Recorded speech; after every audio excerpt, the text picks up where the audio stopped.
చాలా శ్రేష్టమైన సమయంలో మనం ఉన్నాం. ఏ సమయం అంటే దేవుడు మనతో మాట్లాడే సమయం.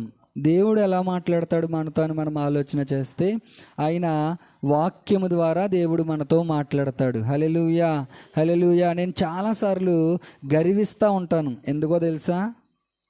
ఉద్యోగాన్ని బట్టా, డబ్బులను బట్టా, చదువును బట్టి నో, దేన్ని బట్టి నేను గర్వించను. కానీ దేన్ని బట్టి గర్విస్తాను అంటే మాట్లాడే దేవుణ్ణి కలిగి ఉన్నందుకు నేను గర్విస్తాను. హల్లెలూయా, హల్లెలూయా. ఇప్పటి వరకు దేవుడు మనతో మాట్లాడే అనుభవాలు ఇంతకుముందు జీవితంలో క్రీస్తుని ఎరగక ముందు అలాంటి అనుభవాలు ఏమీ మనకు లేవు. కానీ మనం ఎందుకు గర్వించాలో తెలుసా? మాట్లాడే దేవుణ్ణి కలిగి ఉన్నందుకు గాను మనం గర్వించాలి. దావీదు ఏమంటాడో తెలుసా? కొందరు రథములను బట్టి, కొందరు గుర్రములను బట్టి అతిశయపడతారంట. దావీదు అంటున్నాడు, మనమైతే మన దేవుడైన యెహోవాను బట్టి మనము అతిశయించాలి. మన దేవుడైన యెహోవాను బట్టి మనం గర్వించాలి. దేని బట్టి గర్వించాలి? దేన్ని బట్టి మనం అతిశయించాలి అంటే మాట్లాడే దేవుణ్ణి మనం కలిగి ఉన్నందుకు మనం అతిశయించాలి. హల్లెలూయా, హల్లెలూయా. ఆదరించే దేవుణ్ణి మనం కలిగి ఉన్నందుకు మనం అతిశయించాలి. మనల్ని పోషించే దేవుణ్ణి కలిగి ఉన్నందుకు మనం అతిశయించాలి. మనల్ని ప్రేమించే దేవుణ్ణి మనం కలిగి ఉన్నందుకు మనము అతిశయించాలి, గర్వించాలి. హల్లెలూయా, హల్లెలూయా. దావీదు అన్నాడు, మనమైతే మన దేవుడైన యెహోవాను బట్టి మనము అతిశయించాలి అంటున్నాడు. దేన్ని బట్టి మనం అతిశయిస్తున్నాం ఈరోజు ఆలోచన చేయండి. హల్లెలూయా, హల్లెలూయా. కొద్ది క్షణాలు మనము దేవుని వాక్యాన్ని మనం ధ్యానం చేద్దాం. యాకోబు పత్రిక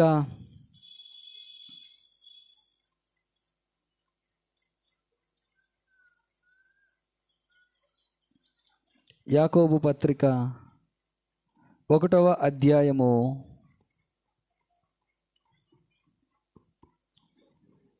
1వ అధ్యాయం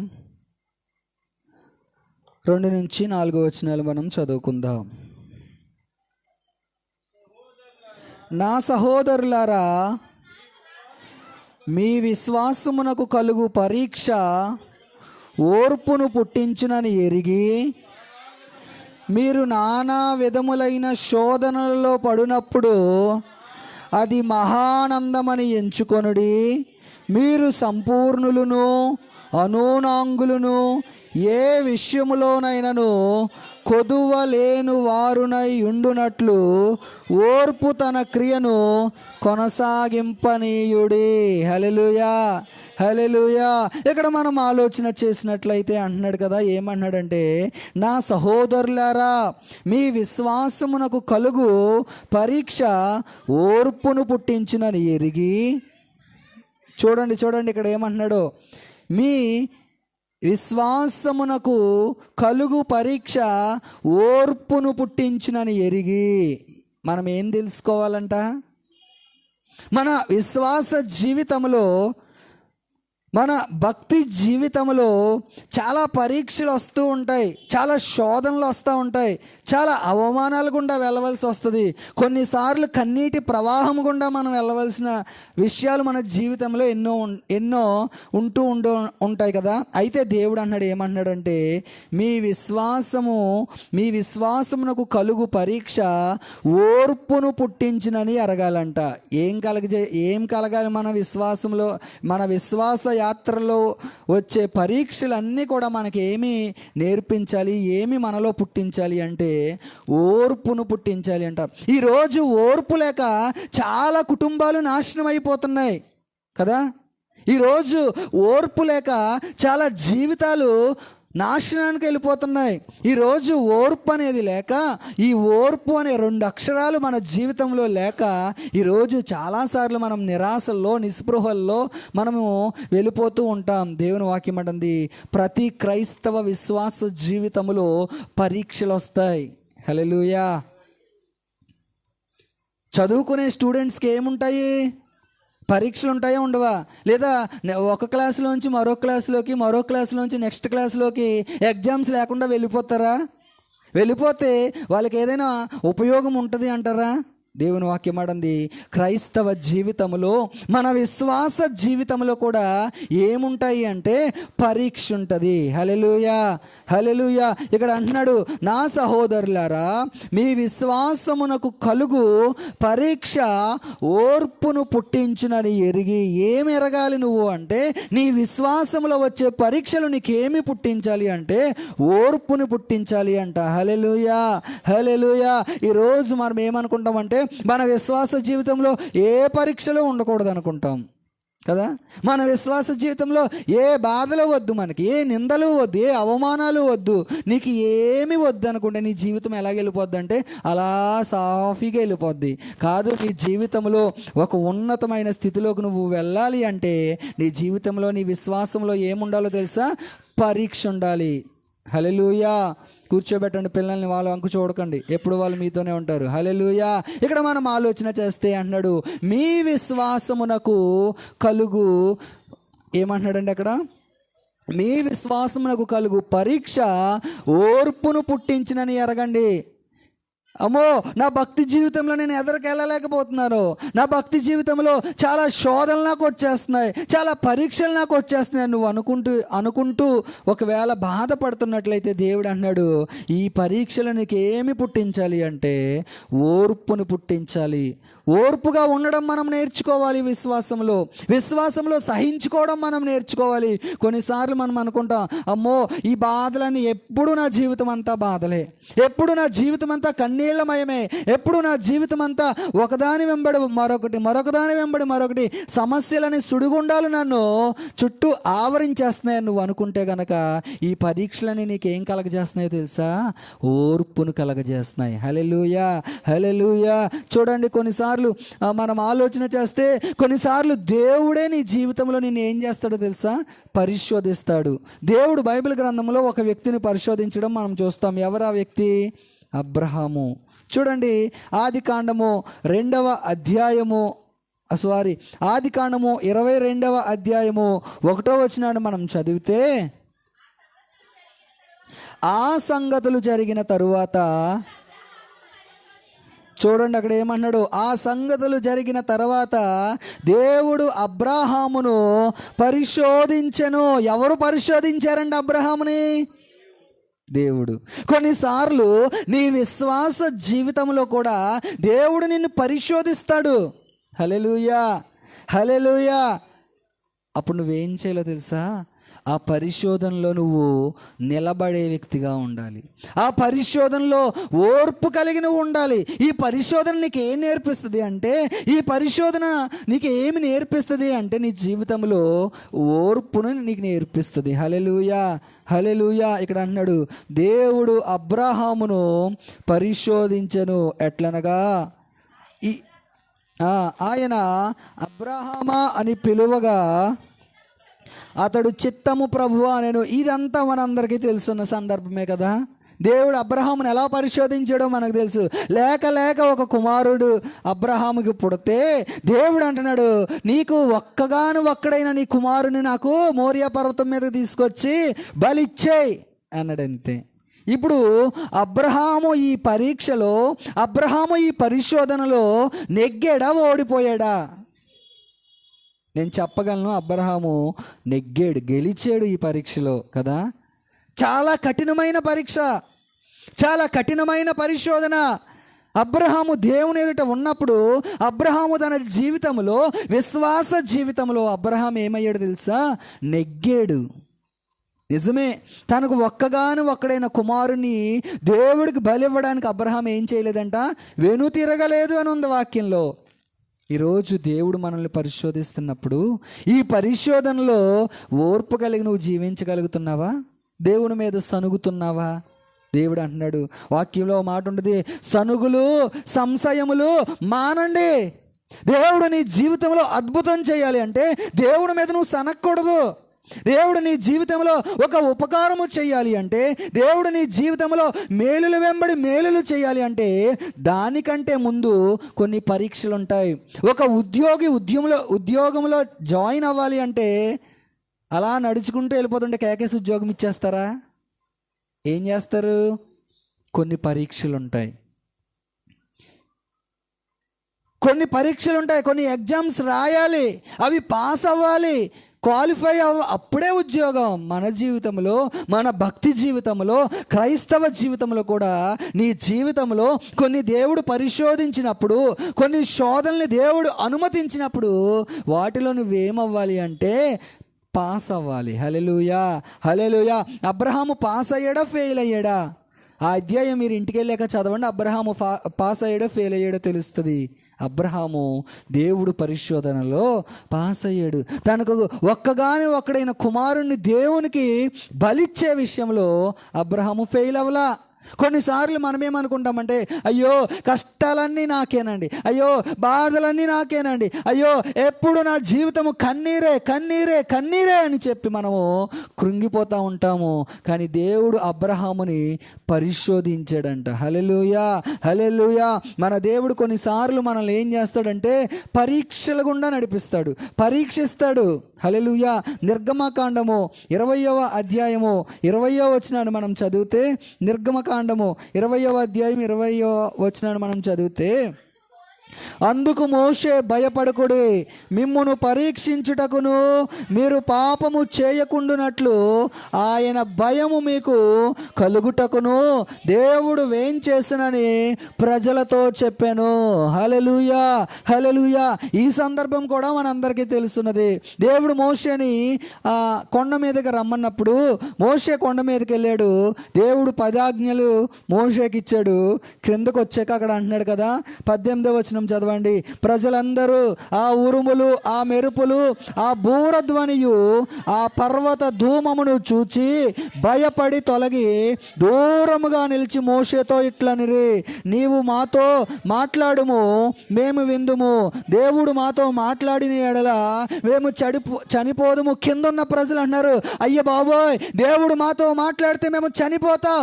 మోషే నువ్వు మాట్లాడు, మాకు దేవుడు నీకేం చెప్పాడో ఆ విషయాలు నువ్వు మాకు చెప్పు అని చెప్పి ప్రజలందరూ అంటుంటే అప్పుడు మోషే ఏమన్నాడో తెలుసా? అందుకు మోషే, ఓ ప్రజలారా, ఓ ఇశ్రాయేలు ప్రజలారా, ఓ సంగమా, మీరు భయపడకండి. ఏమంటున్నాడు?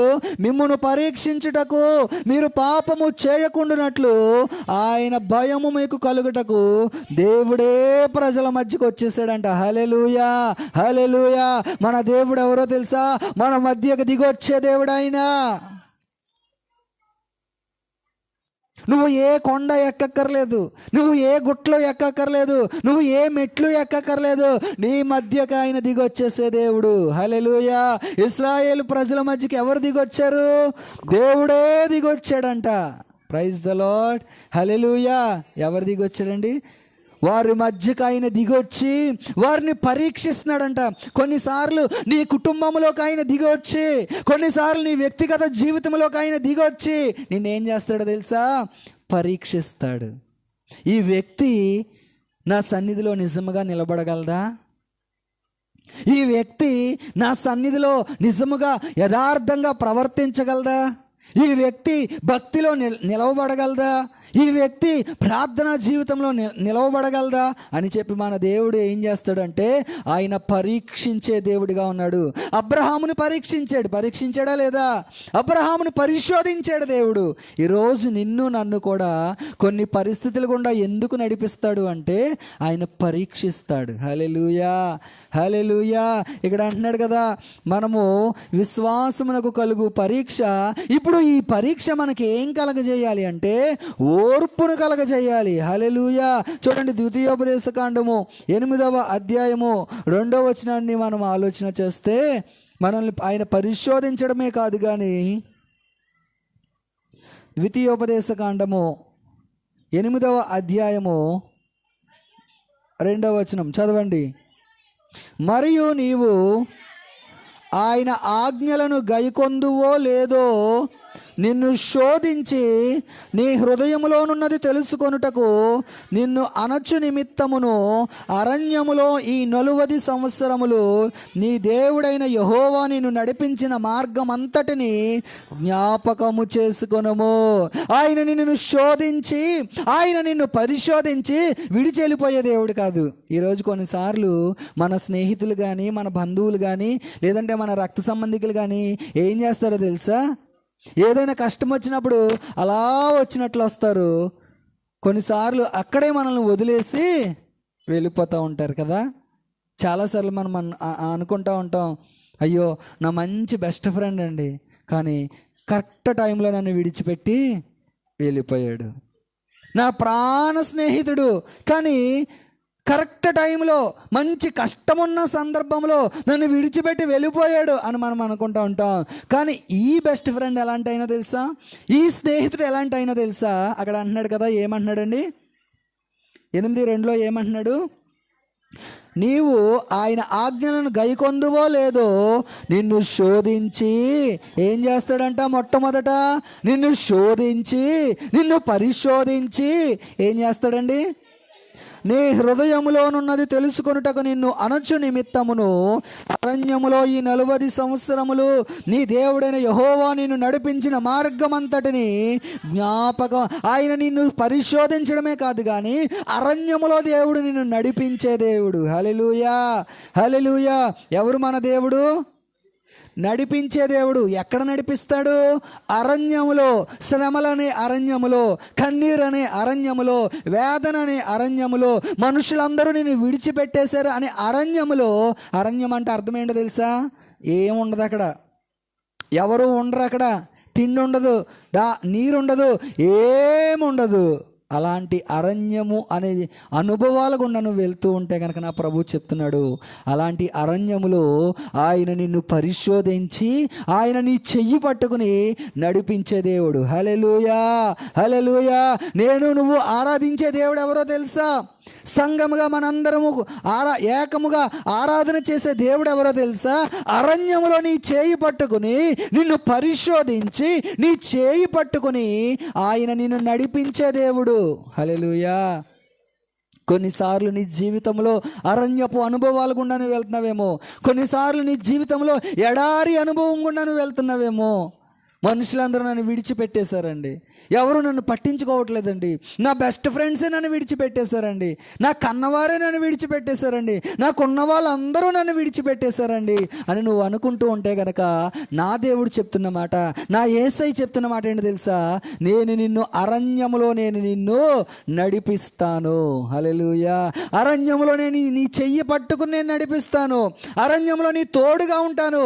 నీ వేదనలో, నీ రోగములో, నీ బాధలో, నీ కష్టములో ఆయన ఎలాగుంటాడో తెలుసా? నీకు తోడుగా ఉండి నిన్ను ఏం చేస్తాడు?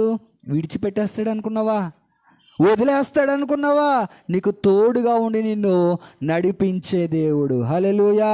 నువ్వున్న వేదనలోంచి బయటకు వచ్చే వరకు, నీవున్న రోగంలోంచి బయటకు వచ్చే వరకు, నీవున్న కన్నీటి ప్రవాహంలోంచి బయటకు వచ్చే అంతవరకు కూడా, నీకున్న శ్రమలన్నిటిలోంచి నువ్వు బయటకు వచ్చే అంతవరకు కూడా నా ప్రభు నిన్ను ఏం చేస్తాడో తెలుసా? నీ చేయి పట్టుకుని నడిపించే దేవుడు.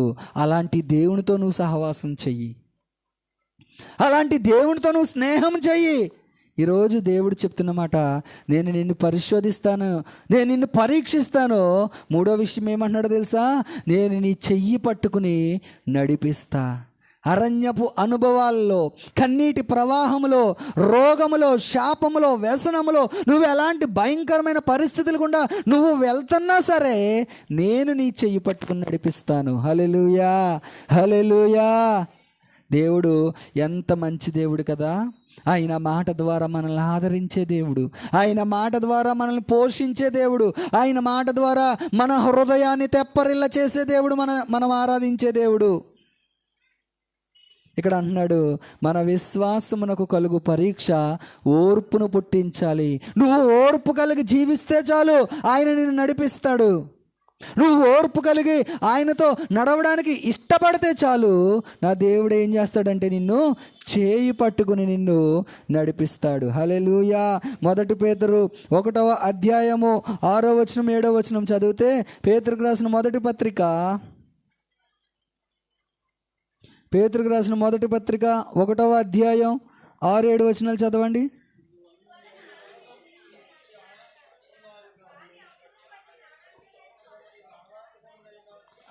చూడండి ఇక్కడ అంటున్నాడు కదా, ఇందువలన మీరు మిక్కిలి ఆనందించుచున్నారు కానీ అవసరమును బట్టి నానా విధములైన శోధనల చేత ప్రస్తుతమును కొంచెము కాలము మీకు దుఃఖము కలుగుచున్నది. హల్లెలూయా. 7వ వచనం అన్నాడు కదా, నశించిపోవు సువర్ణము అగ్ని పరీక్ష వలన శుద్ధపరచబడుచున్నది కదా, దానికంటే అమూల్యమైన మీ విశ్వాసము ఈ శోధనల చేత పరీక్షకు నిలిచినదై యేసుక్రీస్తు ప్రత్యక్షమైనప్పుడు మీకు మెప్పును మహిమయు ఘనతయు కలుగుటకు కారణమగును. హల్లెలూయా. ఇక్కడ మనం ఆలోచన చేస్తే అన్నాడు, కొంచెము కాలం ఉండే ఈ దుఃఖము. ఎంతకాలం ఉండదండి మీకు ఉన్న దుఃఖము? కొంచెం కాలం. జీవితాంతం ఇలాగే కన్నీరు కార్చాలని భయపడుతున్నారా? ఈ శ్రమ ఇంకెప్పుడు నాతోనే ఉంటుందని భయపడుతున్నారా? ఈ రోగము ఇంకా నన్ను విడిచిపెట్టదు అని భయపడుతున్నారా? ఈ రోగము ఇంకా నా జీవితాంతం ఇది నాతోనే ఉంటుందని మీరు కుమిలిపోతున్నారా? దేవుడు చెప్తున్నాడు, కొంచెము కాలం ఉండే ఈ శ్రమలు, కొంచెము కాలం ఉండే ఈ శ్రమలు. ఎంతకాలం ఉంటాయి ఈ శ్రమలు? జీవితాంతమా? నో. అక్కడ అంటున్నాడు కదా, ఏమంటున్నాడండి? 6వ వచనంలో అంటున్నాడు కదా, ఇందువలన మీరు మిక్కిలి ఆనందించుచున్నారు కానీ అవసరమును బట్టి నానా విధములైన శోధనల చేత ప్రస్తుతమున కొంచెము కాలము మీకు దుఃఖము కలుగుచున్నది. ఎంతకాలం? నానా విధములైన శ్రమల చేత, నానా విధములైన శోధనల చేత మీకు ఎంతకాలం దుఃఖము కలుగుచున్నది? కొంచెము కాలమే. నీవు ఇప్పుడు పడుతున్న బాధలు, నీకు ఇప్పుడున్న శ్రమలు, నీకు ఇప్పుడున్న నిందలు, అవమానాలు, ఇవన్నీ కొంచెము కాలమే. కంగారు పడకు, బాధపడకు, కుమిలిపోకు, కృంగిపోకు. నా ప్రభువు చెప్తున్నాడు, ఇవన్నీ కొంచెము కాలమే, కొంచెము కాలమే. హల్లెలూయా. ఎంతకాలం చెప్పండి? మీ పక్కోళ్ళతో చెప్పండి, ఒకరికొకరు చెప్పుకోండి. నీకున్న బాధలు కొంచెం కాలమే అని చెప్పుకోండి. చెప్పండి, మీకున్న బాధలు కొంచెం కాలమే. హల్లెలూయా. హల్లెలూయా. మీకున్న బాధలు కొంచెం కాలమే, ఓర్చుకోండి. మీకున్న బాధలు కొంచెం కాలమే, కష్టపడండి. మీకున్న బాధలు కొంచెం కాలమే, దేవుని మీద ఆధారపడండి. ఈ బాధల్లో మనం ఏం నేర్చుకోవాలో తెలుసా? ఈ నిందల్లో, ఈ అవమానాల్లో, ఈ శ్రమల్లో నువ్వేం నేర్చుకోవాలంటే దేవుని మీద ఆధారపడడం నేర్చుకోవాలి. హల్లెలూయా. దేవుని మీద నువ్వు ఎప్పుడైతే ఆధారపడతావో నీకున్న కన్నీరు, నీకున్న బాధలు, నీకున్న ఇబ్బందులు ఇవన్నీ కూడా నీకు ఎలాగుంటాయి తెలుసా? కొంచెము కాలమే. హల్లెలూయా. అలా కనబడతాయి. ఎందుకంటే మనము బలాఢ్యుడైన దేవుణ్ణి మనం ఆధారం చేసుకున్నాం, పరాక్రమశాలిని మనం ఆధారం చేసుకున్నాం, రాజులకు రాజును మనం ఆధారం చేసుకున్నాం.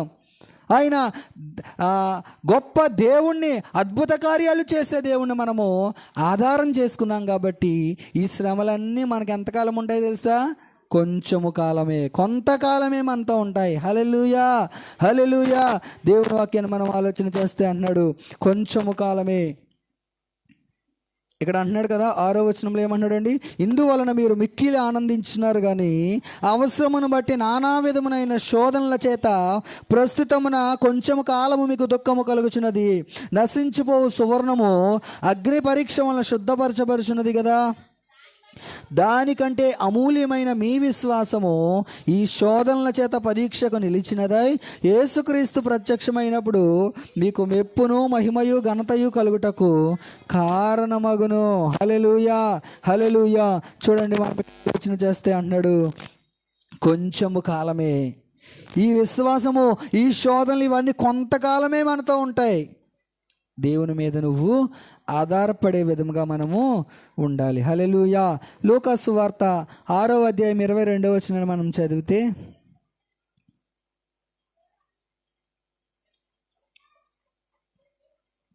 లూకాసు సువార్త 6:22.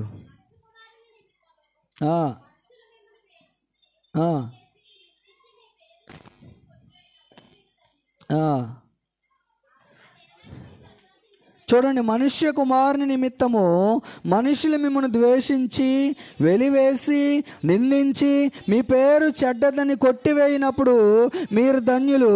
ఆ దినమందు మీరు సంతోషించి గంతులు వేయండి, ఇదిగో మీ ఫలము పరలోకమందు గొప్పదై ఉండును. హల్లెలూయా. వారి పితరులు ప్రవక్తలకు అదే విధముగా చేసిరి. హల్లెలూయా. హల్లెలూయా. ఈ కొంచెము కాలం ఉండే దుఃఖములో, ఈ కొంచెము కాలం ఉండే బాధలో, మనం విశ్వాస విషయంలో మనము శోధనలో ఏం చేయాలి? నిలబడే వారంగా ఉండాలి. హల్లెలూయా. ఈరోజు చాలామంది ఏం చేస్తున్నారంటే, శోధనలండి, మాకే అన్ని శోధనలండి, దేవుణ్ణి నమ్ముకున్నాక మాకు బాధలు ఎక్కువైపోయినాయండి, దేవుణ్ణి నమ్ముకున్నాక మాకు కష్టాలు ఎక్కువైపోయినాయండి అని చెప్పి సహాయం చేసే దేవుణ్ణి విడిచిపెట్టి మరలా లోకంలో కలిసిపోతున్నారు. నిన్ను ఆదరించిన దేవుణ్ణి నువ్వు విడిచిపెట్టి మరలా లోకం వైపు చూస్తున్నావు. కొన్నిసార్లు మన ఇంట్లో ఏదైనా అయితే చాలు, కొన్నిసార్లు మన పిల్లలకు బాగోపోతే చాలు, సహాయం చేసే దేవుని విడిచిపెట్టి, స్వస్థపరిచే దేవుని విడిచిపెట్టి మరలా ఎక్కడికి పరిగెడతాం మనం? అక్కడ ఎవరోనంటండి ఏమిస్తున్నారు? తాడు కదా. అక్కడ అంటండి ఎవరోనంటండి మంత్రం వేస్తున్నారంట, సప్పికి మంత్రం వేస్తున్నారంట.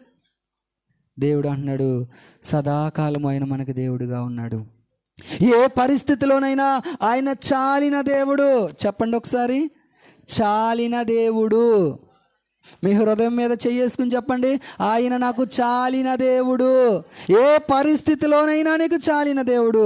నీ కష్టంలో, నీ బాధలో, నీ నిందలో, నీ అవమానంలో ఆయన ఏ పరిస్థితిలోనైనా చాలిన దేవుడు. ఆయన ఎవరో తెలుసా? చాలిన దేవుడు.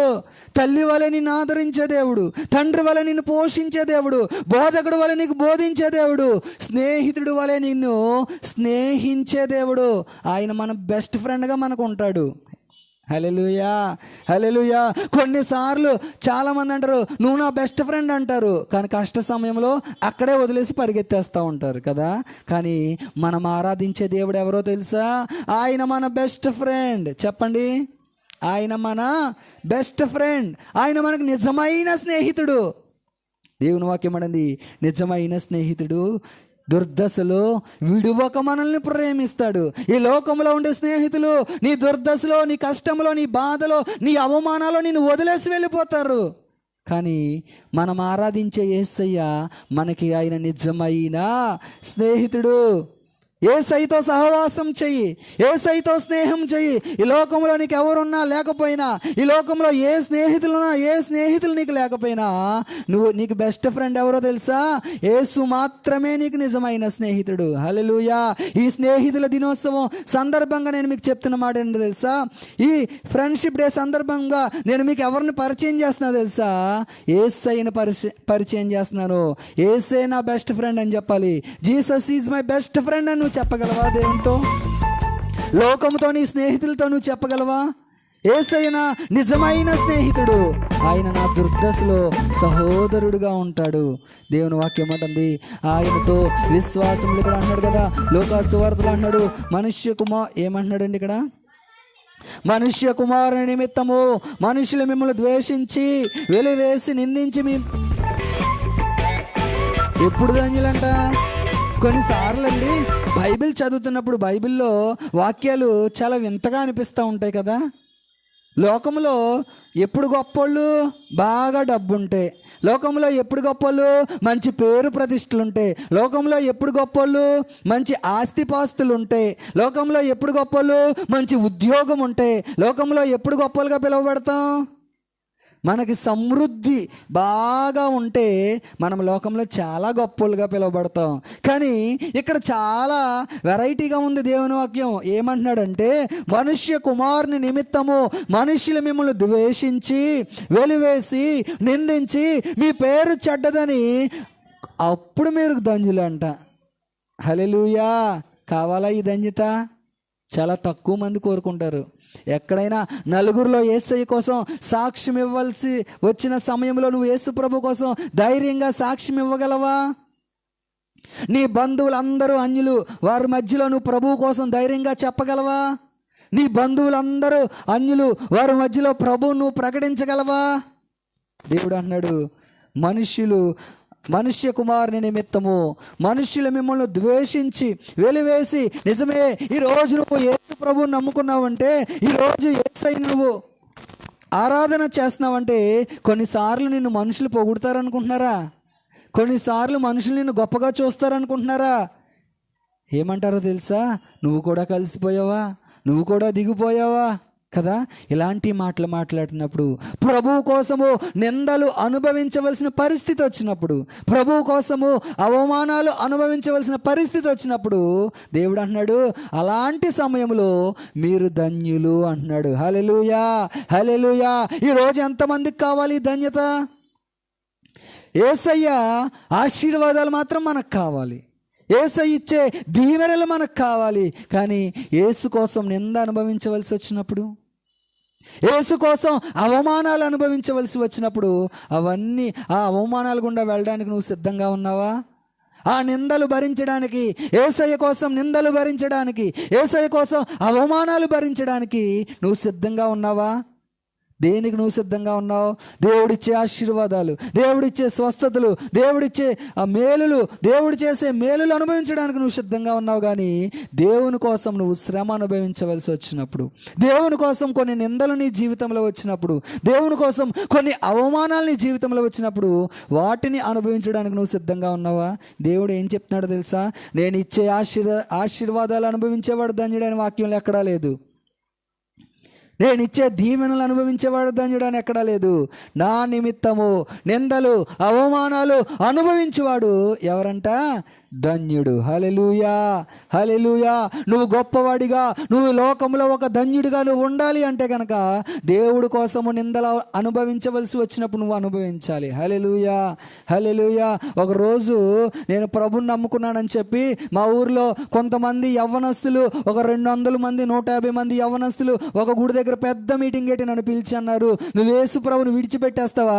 లేకపోతే మేము అందరం నిన్ను విడిచిపెట్టేస్తాం, లేకపోతే నీతో మేము ఎవరం ఫ్రెండ్షిప్ చేయమన్నారు. నేను అన్నాను, మీరందరూ నన్ను విడిచిపెట్టేసినా నేను మాత్రం నా యేసయ్యని విడిచిపెట్టను. హల్లెలూయా, హల్లెలూయా. దావీదు అన్నాడు, నా తల్లిదండ్రులు నన్ను విడిచిపెట్టినా, నా స్నేహితులు నన్ను విడిచిపెట్టినా యెహోవా నన్ను చేరదీయను అంటున్నాడు. హల్లెలూయా.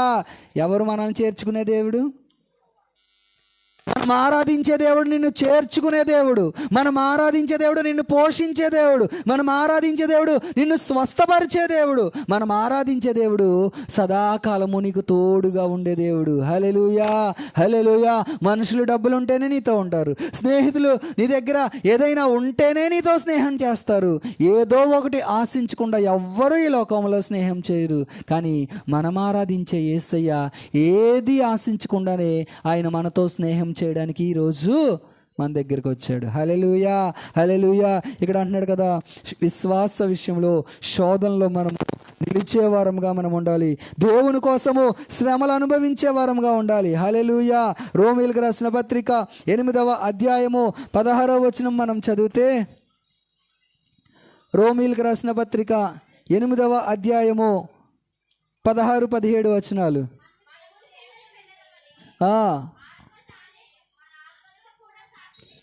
మనము దేవుని పిల్లలమని ఆత్మ తానే మన ఆత్మతో కూడా సాక్ష్యం ఇచ్చుచున్నాడు. మనము పిల్లలమైతే వారసులము, అనగా దేవుని వారసులము, క్రీస్తుతో కూడా మహిమ పొందుటకు ఆయనతో శ్రమ పడిన ఎడల క్రీస్తు తోడి వారసులము. ఎవరితో శ్రమ పడాలంట? క్రీస్తుతో నువ్వేం పడాలి? శ్రమ పడాలి. ఎందుకు అంటే ఆయన నీ కొరకు శ్రమలు అనుభవించాడు, ఆయన నీ కొరకు ప్రాణం పెట్టాడు, ఆయన నీ కొరకు కన్నీరు కార్చాడు. కాబట్టి క్రీస్తుతో మనము శ్రమ పడేవారముగా ఉండాలి. హల్లెలూయా, హల్లెలూయా. చూడండి, ఈ రోజును మనం ఆలోచన చేస్తే చాలామంది కుటుంబాలు విచ్ఛిన్నమైపోవడానికి, సంతోషాలు ఉన్నప్పుడు వాళ్ళ కాపురాలు చాలా బాగుంటాయి, భార్య భర్తలుగా అన్ని సంతోషాలు అనుభవిస్తారు. కానీ కొన్నిసార్లు ఆ భర్తకి ఏదైనా శోధన వస్తే, ఆ భర్తకి ఏదైనా అనారోగ్య సమస్య వస్తే ఎంతమంది భార్యలు వాళ్ళని విడిచిపెట్టి వెళ్ళిపోయేవారు లేరు లోకంలో. అందుకే పెళ్లి ప్రమాణాల్లో ఏమంటారు? కష్టమందును సుఖమందును వ్యాధిలోను దుఃఖములోను ప్రతి విషయంలోనూ నేను నీతో ఉంటానని చెప్పి పెళ్లి ప్రమాణాలు చేయిస్తారు కదా. కానీ ఈ రోజుల్లో అలాంటి ప్రమాణాలను మర్చిపోయి, ఈ రోజుల్లో మనము కూడా క్రీస్తుకి వధువు సంఘంగా ఉండే మనము కూడా మన వివాహంలో అంటే బాప్తిస్ము మనం తీసుకున్నప్పుడు ప్రభువుతో మనం ప్రమాణం చేసాము. ఏం చెప్పాము? ప్రభువా, నిందలైనా, అవమానాలైనా, వ్యాధైనా, శోధనైనా, సుఖమైన, దుఃఖమైన ఏ విషయంలోనైనా సరే నేను నీతోనే సహవాసం చేస్తాను, నేను నిన్ను విడిచి వెళ్ళిపోను అని దేవునితో ప్రమాణము చేసి, కష్టం వచ్చినప్పుడు, బాధ వచ్చినప్పుడు, ఇరుకులు, నిందలు, అవమానాలు వచ్చినప్పుడు కొన్నిసార్లు ప్రభువుని విడిచి మనం వెళ్ళిపోతున్నాం కదా. కొన్నిసార్లు ప్రభువును పక్కన పెట్టి మనము లోకంలో తిరుగుతున్నాము కదా. ఆలోచన చేయండి, శోధనలో దేవుని వైపు నువ్వు చూడగలుగుతున్నావా? విశ్వాస పరీక్షలో ఓర్పు కలిగి నువ్వు జీవించగలుగుతున్నావా? ఈరోజు ఓర్పు అనేది ప్రతి భర్తకి అవసరం. ఈరోజు ఓర్పు అనేది ప్రతి భార్యకి అవసరం. ఈరోజు ఓర్పు అనేది ప్రతి మనిషికి అవసరం. హల్లెలూయా. ఈ ఓర్పు లేక అనేక కుటుంబాలు నాశనం అయిపోతున్నాయి. ఈ ఓర్పు లేక అనేక వైవాహిక జీవితాలు నాశనం అయిపోతున్నాయి. కానీ దేవుడు అన్నాడు, మీ విశ్వాసము ఓర్పు పుట్టించాలి. మీ విశ్వాసం నాకు వచ్చే పరీక్ష మీకు ఏం పుట్టించాలి? ఓర్పును పుట్టించాలి. హల్లెలూయా, హల్లెలూయా. ఇక్కడ అంటున్నాడు 16-17 వచనాల్లో, మనము దేవుని పిల్లలమని ఆత్మ తానే మన ఆత్మతో కూడా సాక్ష్యం ఇచ్చుచున్నాడు. మనము పిల్లలమైతే వారసులము, అనగా దేవుని వారసులము, క్రీస్తుతో కూడా మహిమ పొందుటకు నువ్వు క్రీస్తు వారసుడిగా ఉంటే. చూడండి, మనం ఎవరు వారసులము? శరీరానుసారంగా మనం ఏం చెప్తాము? మన తండ్రి పేరు చెప్తాం కదా. మన తండ్రికి మనం వారసులుగా చెప్తూ ఉంటాం లోకంలో శరీరానుసారంగా. ఇప్పుడు మన తండ్రికి ఉన్న ఆస్తి ఎవరికి వస్తుంది? కుమారుడిగా మనకు వస్తుంది, అవునా కదా?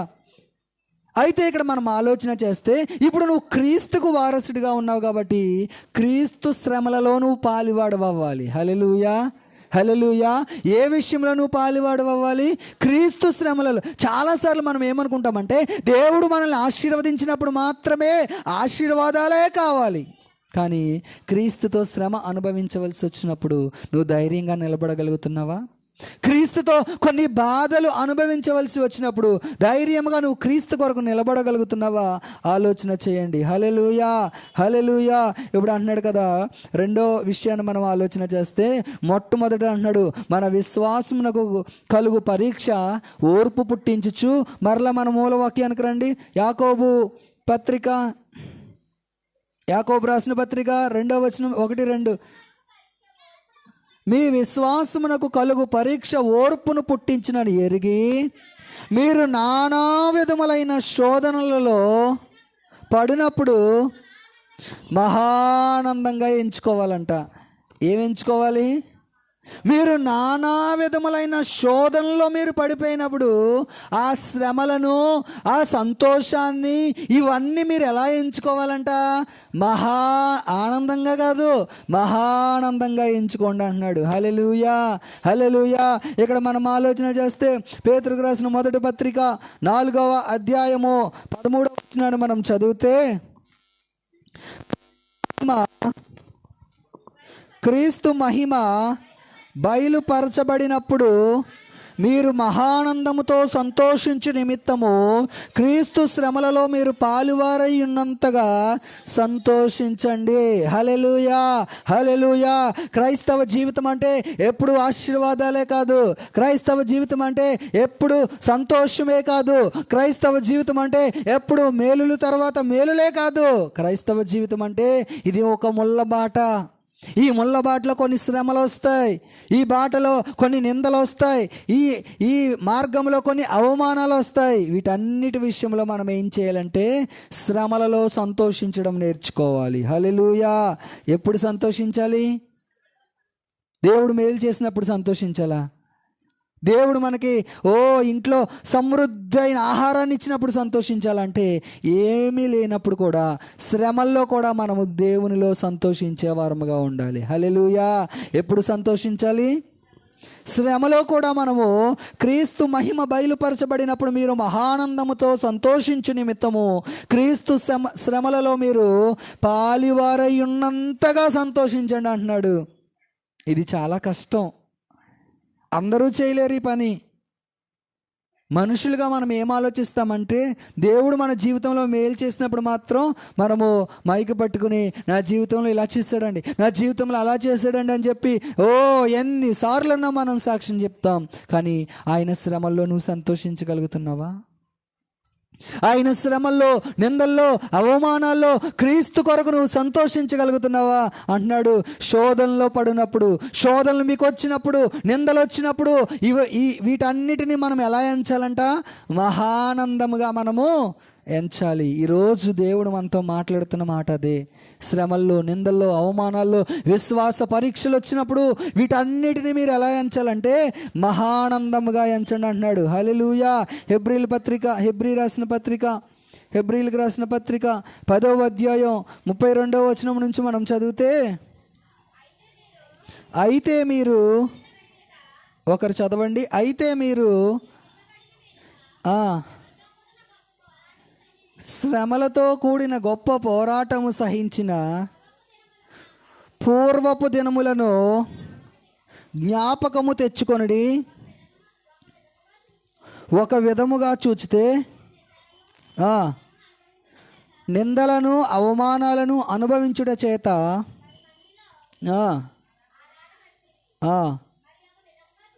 మరి ఒక విధముగా చూచితే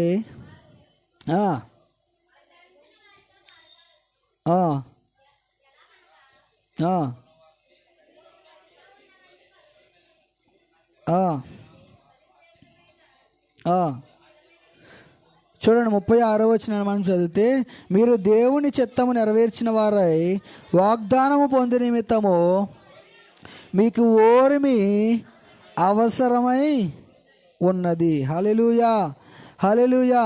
ఇక్కడ మనం ఆలోచన చేస్తే అంటున్నాడు కదా, నష్టాన్ని కూడా మనం ఏం చేయాలంటే సంతోషంగా ఎంచి, ఇక్కడ అంటున్నాడు, అయితే మీరు వెలిగింపబడిన మీదట శ్రమలతో కూడిన గొప్ప పోరాటము సహించిన పూర్వదినములు జ్ఞాపకము తెచ్చుకొనుడి. ఒక విధముగా చూచితే మీరు నిందలను, బాధలను అనుభవించుట చేత 10 మందిలో ఆరడి పడితిరి. మరి ఒక విధముగా చూచితే వాటిని అనుభవించిన వాటితో పాలివారైరి. హల్లెలూయా. ఎలాగనగా మీరు ఖైదులో ఉన్నవారిని కరుణించి మీకు మరి శ్రేష్టమైనదియు స్థిరమైనదియు స్వాస్థ్యమున్నదని ఎరిగి మీ ఆస్తి కోల్పోవుటకు సంతోషముగా ఒప్పుకొంటిరి. హల్లెలూయా. ఇక్కడ మనం ఆలోచన చేస్తే నష్టాన్ని కూడా వాళ్ళు ఏం చేశారు? సంతోషంగా ఎంచుకున్నారు. హల్లెలూయా, హల్లెలూయా. ఏం చేశారండి? శోధనలో పడినప్పుడు మహానందం. ఎందుకంటే మన శోధనలో మనం ఆరాధించే ప్రభువు మనకు ఎలాగున్నాడు అంటే తోడై ఉన్నాడు. చెప్పండి, మీ ప్రక్క వారితో చెప్పండి, ఒకరికొకరు, ప్రభువు నీకు తోడుగా ఉన్నాడని చెప్పండి, ప్రభువు నీకు తోడుగా ఉన్నాడని చెప్పండి. హల్లెలూయా. శోధనలో, కష్టములో, కన్నీటిలో, వ్యాధిలో, బాధలో మనం ఆరాధించే ప్రభు మనకు ఎలాగున్నాడో తెలుసా? తోడుగా ఉన్నాడు. ఏ మనిషి నీకు తోడుగా ఉండడు, ఏ స్నేహితుడు నీకు తోడుగా ఉండడు. నీ దగ్గర డబ్బు ఉంటేనే నీతో ఉంటారు, నీ దగ్గర బంగారం ఉంటేనే నీతో ఉంటారు, నీకు పదవి ఉంటేనే నీతో ఉంటారు, నీకు ఏదైనా నీ దగ్గర వాళ్ళు ఆశించేది ఏదైనా దొరికితేనే ఈ లోకంలో మనుషులు నీకు తోడుగా ఉంటారు. కానీ నేను ఆరాధన చేసే యేసయ్య, నేను ప్రకటించే యేసయ్య ఏ విషయంలోనైనా సరే నీకు తోడుగా ఉండే దేవుడు. హల్లెలూయా. అది కష్టమా, అది బాధ, అది వ్యాధ, అది కన్నీరా, అది అప్పుల సమస్య, ఏ విషయంలోనైనా సరే నేను ఆరాధించే దేవుడు, నేను ప్రకటించే దేవుడు, సదాకాలము ఈ దేవుడు మనకు తోడుగా ఉంటాడు. హల్లెలూయా, హల్లెలూయా. చెప్పండి, మీ ప్రక్క వాళ్ళతో ఒకరితో ఒకరు దేవుడు మనకు తోడుగా ఉంటాడని చెప్పండి, దేవుడు నీకు తోడుగా ఉన్నాడని చెప్పండి. హల్లెలూయా. ఈ దేవుడు సదాకాలము మనకి తోడైన దేవుడు. నీతో ఉన్న స్నేహితులు కొంతకాలమే నీతో ఉంటారు, నీ భర్త కొంతకాలమే నీతో ఉంటాడు, నీ భార్య కొంతకాలమే నీతో ఉంటుంది, నీ బిడ్డలు కొంతకాలమే నీతో ఉంటారు. కానీ మనం ఆరాధన చేసే దేవుడు, ఈ దేవుడు మన యేసయ్య సదాకాలము. అది కన్నీరా, అది వ్యాధ, అది దుఃఖమా, అది రోగమా, అది సమస్య, అది అప్పులా, ఏదైనా సరే మనం ఆరాధించే దేవుడు సదాకాలము మనతో ఉండే దేవుడు. హల్లెలూయా, హల్లెలూయా. మనం ఆరాధించే దేవుడు దేవుడు ఎవరండి? సదాకాలము.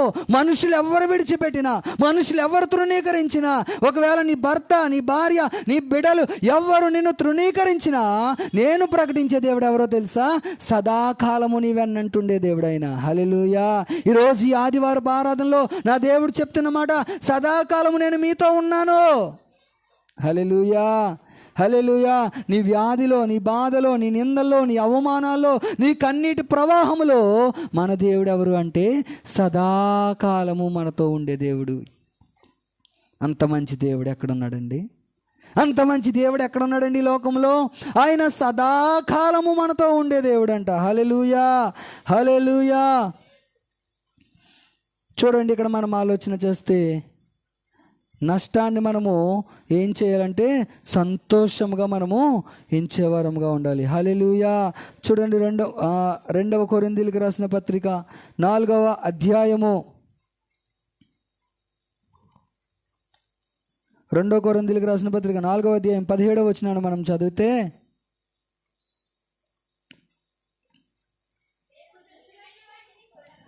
మేము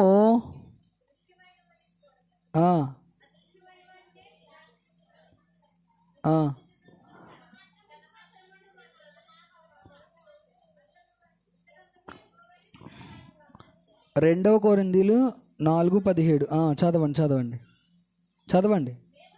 మేము దృశ్యమైన వాటిని చూడక అదృశ్యమైన వాటిని నిదానించి చూచుచున్నాము గనుక క్షణమాత్రముండు ఈ చులకని శ్రమ మా కొరకు అంతకంతకు ఎక్కువగా నిత్యమైన మహిమ భారమును కలుగు చేయుచున్నది.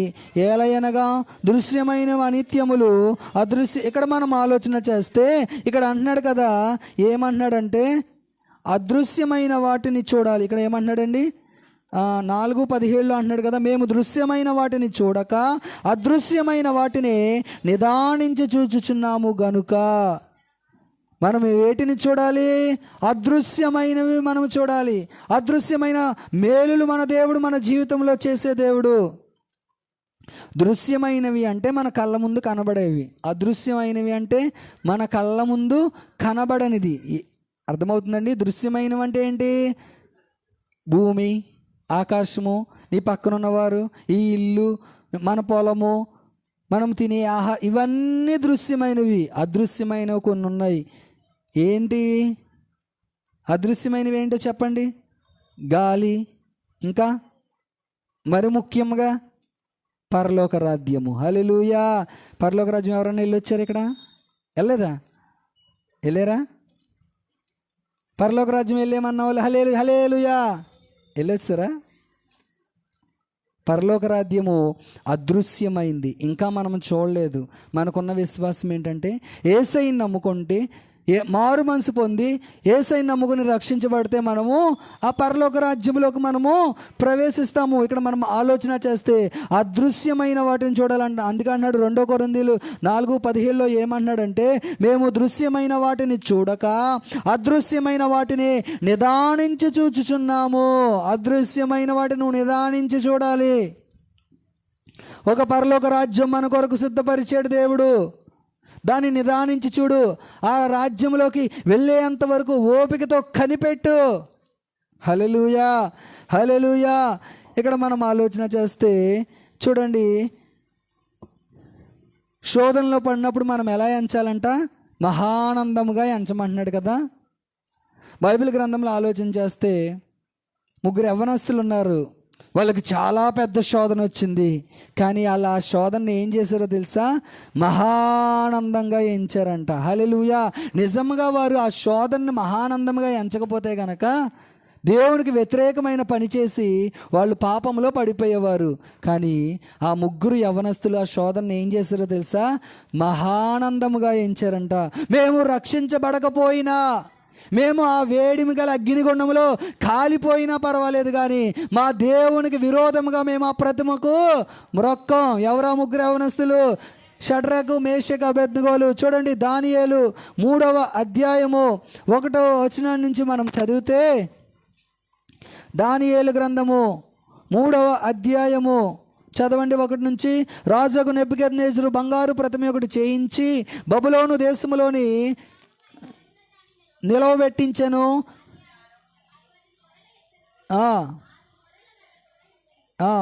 4వ వచనం చదవండి. ఇట్లుండగా ఒక దూత చాటించినది ఏమనగా, జనులారా, దేశస్థులారా, ఆయా భాషలు మాట్లాడువారులారా, మీకు ఆజ్ఞ ఇచ్చుచున్నాను ఏమనగా. 6వ వచనం చదవండి.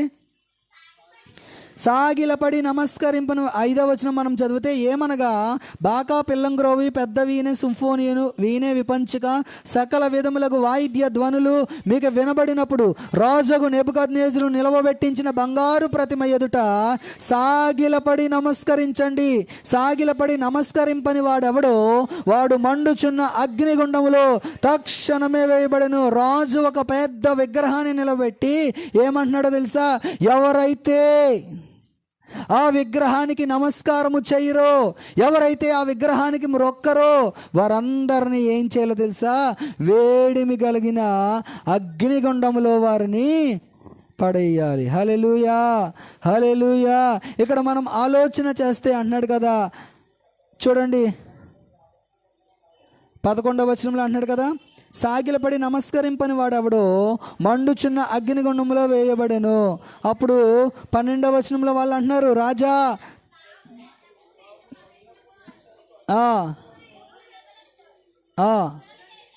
ఇక్కడ అంటున్నారు, ఇప్పుడు ఆ మనుష్యులు తమరి ఆజ్ఞలను లక్ష్య పెట్టలేదు, తమరి దేవతలను పూజించుటలేదు, తమరు నిలవబెట్టించిన బంగారు ప్రతిమ. ఇప్పుడు ఆ రాజు దగ్గరికి వాళ్ళు కంప్లైంట్ తీసుకొచ్చారు, అయ్యా నీ దగ్గర ఉన్నారు కదా ఆ 3 యవనస్తులు, మీరు నిలవబెట్టిన ఆ విగ్రహానికి వారు మొక్కట్లేదు, మీరు నిలవబెట్టిన ప్రతిమకి వారు నమస్కారము చెయ్యట్లేదు అని ఎప్పుడైతే రాజు దగ్గరికి కంప్లైంట్ తీసుకొచ్చారో, ఇప్పుడు ఏమంటున్నాడండి రాజు? ఏమన్నాడు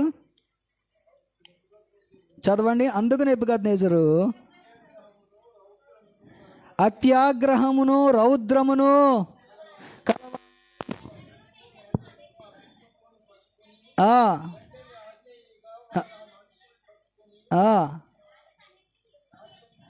తీసుకొని వచ్చిరి. అంతటా నెబుకద్నెజరు వారితో ఇట్లనెను, షడ్రకు, మేషకు, అబేద్నెగో, మీరు నా దేవతను పూజించడలేదనియో, నేను నిలవబెట్టించిన బంగారు ప్రతిమకు నమస్కరించడలేదనియో నాకు వినబడినది, అది నిజమా? వారు 3 రాజు ఎదుటికి తీసుకొచ్చారు.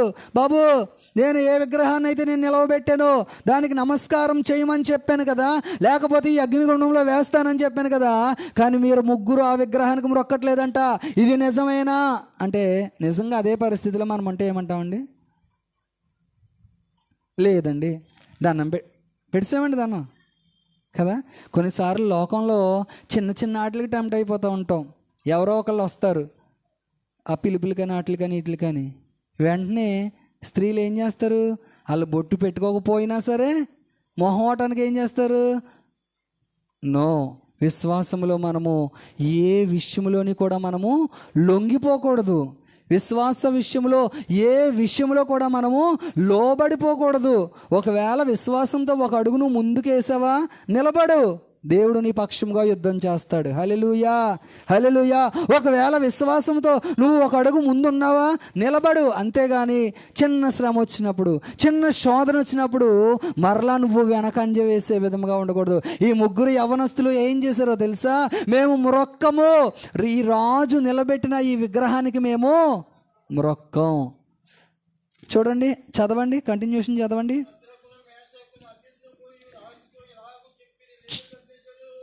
చూడండి, అసలు ఎంత ధైర్యం అండి వీళ్ళకి. రాజుని అంటున్నారు పేరు పెట్టి, ఇంక వీళ్ళకి చాలా రోషంగా ఉంది. ఓ నెబుకద్నెజరు బాబు, రాజుగారు చూడ, నీకు సమాధానం చెప్పవలసిన చింత మాకు లేదు, భయం మాకు లేదు, విచారం మాకు లేదు. ఏమంటున్నారు? చూడండి చూడండి చూడండి, ఏమంటున్నారండి వాళ్ళు అక్కడ? మేము సేవించి, అక్కడ ఒక గొప్ప ఆజ్ఞను పెట్టారు. ఎవరైతే ఆ విగ్రహానికి మొక్కరో వాళ్ళని తీసుకెళ్ళి ఏం చేయాలో తెలుసా? మండుచున్న అగ్నిగుండం. అగ్నిగుండం అంట ఎప్పుడూ మండేదానికంటే 7 అంతలు ఆ హీట్ ఎక్కువ చేశారంట. చూడండి, గ్యాస్ మీద కొన్నిసార్లు మనం ఏదైనా వాటర్ని మరగబెట్టాలన్నా ఏం చేస్తాము? స్లోలో ఉండేదానికంటే హై పెడతాం కదా. ఆ వేడికి ఏమవుతుంది? తొందరగా మరుగుతుంది పొయ్యి మీద ఉన్నది. అలాగే ఈ అగ్నిగుండానంట అసలు ఆ రాజు దగ్గర ఉండే ఆ భటులు కనీసం ఆ వేడిమి గల అగ్నిగుండం దగ్గరికి వెళ్ళి చూడడానికి వెళ్ళినప్పుడే వాళ్ళకి మాడి మసైపోయేవారంట. చూడండి, 7 అంతల అగ్నిగుండాన్ని పెంచారంట. పెంచినప్పుడు ఈ ముగ్గురు యవ్వనస్తులు ఏమన్నారో తెలుసా? చదవండి. మేము సేవించుచున్న దేవుడు మండుచున్న రాజు ఏమంటున్నాడంటే దాని పై వచనంలో, నా చేతి నుండి మిమ్మల్ని విడిపింపగల దేవుడు ఎక్కడున్నాడు? రాజుగారు అంటున్నారు, ఇప్పుడు మీ పని అయిపోయింది, ఆ విగ్రహానికి మీరు మొక్కలేదు కదా, మిమ్మల్ని ఎక్కడ పాడేస్తాము? అగ్నిగుండంలో పాడేస్తామంటే ఇప్పుడు ఈ రాజుగారు ఏమంటున్నాడు తెలుసా? నా చేతి నుండి మిమ్మల్ని విడిపించగలవాడు ఎక్కడున్నాడంటే ఈ ముగ్గురు యవనస్తులు అంటున్నారు, మేము సేవించుచున్న మా దేవుడు ఈ వేడిమి గల అగ్నిగుండములోంచి మమ్మల్ని తప్పించి రక్షించగల సమర్థుడు. హల్లెలూయా, హల్లెలూయా. నువ్వు ఆరాధన చేసే దేవుడు ఎవరో తెలుసా? నువ్వున్న బాధలో, నిందలో, అవమానంలో నిన్ను తప్పించి రక్షించగల సమర్థుడు ఆయన. హల్లెలూయా, హల్లెలూయా. నువ్వు కన్నీరు కార్చవలసిన అవసరం లేదు. అయ్యో, నువ్వు బాధపడిపోవలసిన అవసరం లేదు. నువ్వు ఒకవేళ దేవుని కొరకు నువ్వు నిందలు అనుభవిస్తున్నావా? నువ్వు దేవుని కొరకు నువ్వు చేసే ఉద్యోగ ప్రదేశంలో, నువ్వు చేసే వ్యాపార స్థలంలో, నీవు ఉంటున్న ఇంటి చుట్టుప్రక్కల నువ్వు దేవుని కొరకు నిందల గుండా, అవమానాల గుండా నువ్వు వెళ్తూ ఉంటే కనుక నా ప్రభువు చెప్తున్నాడు, నేను నిన్ను రక్షించుటకు నేను సమర్థుడను. హల్లెలూయా, హల్లెలూయా. ఎక్కడ నువ్వు ప్రభు కొరకు అవమానాలు పడుతున్నావు, ఎక్కడ ప్రభు కొరకు నువ్వు నిందలు అనుభవిస్తున్నావు, ఎక్కడ నువ్వు కన్నీటి ప్రవాహాల గుండా నువ్వు వెళ్తున్నావు, నా దేవుడు చెప్తున్నాడు, ఈ వేడిమి గల అగ్నిగుండం, ఈ వేడి అనే శ్రమలనే అగ్నిగుండం గుండా, నిందలనే అవమానాలనే అగ్నిగుండం గుండా నువ్వు వెళ్తూ ఉంటే గనక అలాంటి శ్రమల్లోంచి నా దేవుడు నిన్ను తప్పించి రక్షించుటకు ఆయన సమర్థుడు. హల్లెలూయా.